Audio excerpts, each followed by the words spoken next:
শুরু হয়ে গেছে এঁচোড়ের সিজন, তাই এঁচোড় চিংড়ি তো বানানো যেতেই পারে। তাই প্রথমে এঁচোড়টাকে ভালো করে কেটে পরিষ্কার করে একটু সিদ্ধ করে নিয়েছিলাম। তারপর কড়াইতে তেল দিয়ে ভালো করে আলুগুলোকে ভেজে নিলাম নুন হলুদ দিয়ে, ভাজা করে নিলাম, ঢাকা দিয়ে ভালো করে ভেজে তুলে নিলাম।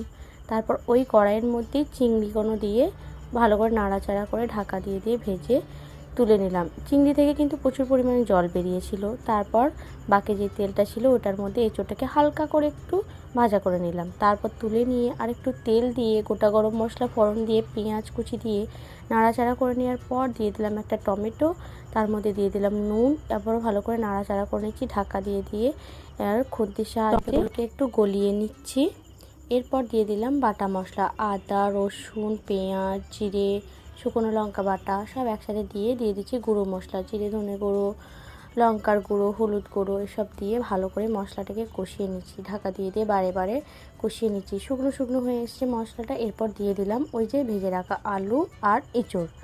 এটাকে ভালো করে নাড়াচাড়া করে নিচ্ছি। মশলাটাকে মিশিয়ে নিচ্ছি।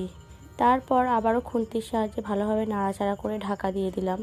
তারপর ঢাকা দিয়ে দিয়ে এরমভাবে কয়েক মিনিট ভালো করে কষিয়ে নেওয়ার পর দিয়ে দিলাম চিনিটা দিয়েছি যেহেতু টক দই দিয়েছি, এর মধ্যে টক দই দেওয়ার জন্য একটু চিনি দিয়েছি স্বাদটা ব্যালেন্স করার জন্য। তারপর আবারও ঢাকা দিয়ে দিয়ে নাড়াচাড়া করে নিচ্ছি।